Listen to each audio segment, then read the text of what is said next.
जीवन में छोटी छोटी कहानियों का विशेष महत्व है और जब वे शिक्षाप्रद मज़ेदार कहानियाँ हों जो कुछ संदेश लिए हों तो उनका महत्व और बढ़ जाता है। छोटी शिक्षाप्रद कहानियाँ हमारे मानस पटल पर विशेष प्रभाव डालती हैं। किसी गांव में श्यामू नाम का किसान रहता था। स्वभाव से वह बहुत ही अच्छा था। उसका एक खेत था जो बहुत छोटा था, जिस कारण उसके बड़े परिवार की गुजर बसर बहुत मुश्किल से ही हो पाती थी। श्यामू अपने खेत में बहुत मन लगाकर काम करता, लेकिन खेत छोटा होने के कारण काम कुछ ही घंटों में खत्म हो जाता था। उसके बाद वह खाली रहता था।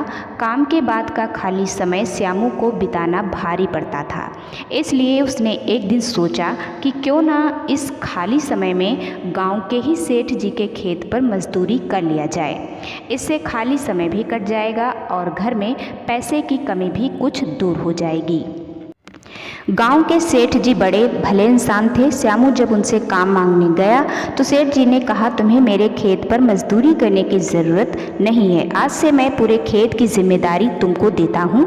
जो भी फसल होगी आधा मुझे दे देना और आधा तुम ले जाना। सेठ जी के इस भले व्यवहार से श्यामू बहुत खुश हुआ और अगले ही दिन उनके खेत पर काम करना शुरू कर दिया।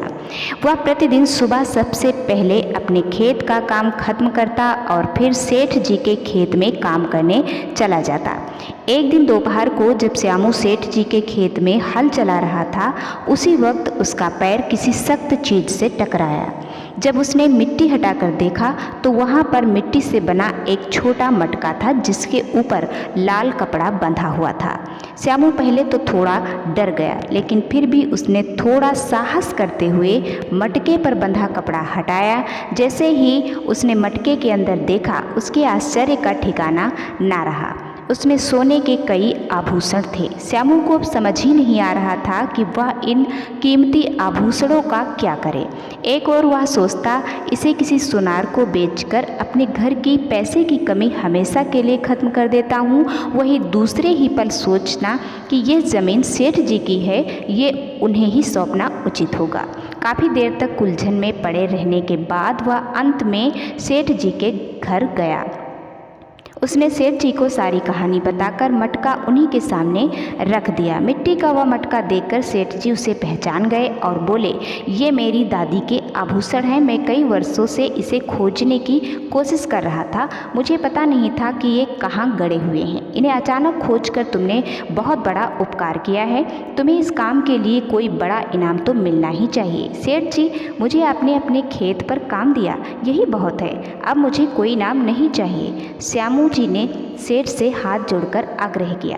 फिर सेठ जी ने कहा, श्यामू, मैं जानता हूँ तुम बहुत मेहनती और ईमानदार हो, लेकिन इनाम तो तुम्हें स्वीकार करना ही होगा। सेठ जी थोड़े देर रुके और फिर कहा, मेरे जिस खेत पर तुम काम कर रहे हो, आज से वह तुम्हारा है, तुम उसके मालिक हो। सेठ जी के मुँह से यह बात सुनकर श्यामू खुशी से झूम उठा।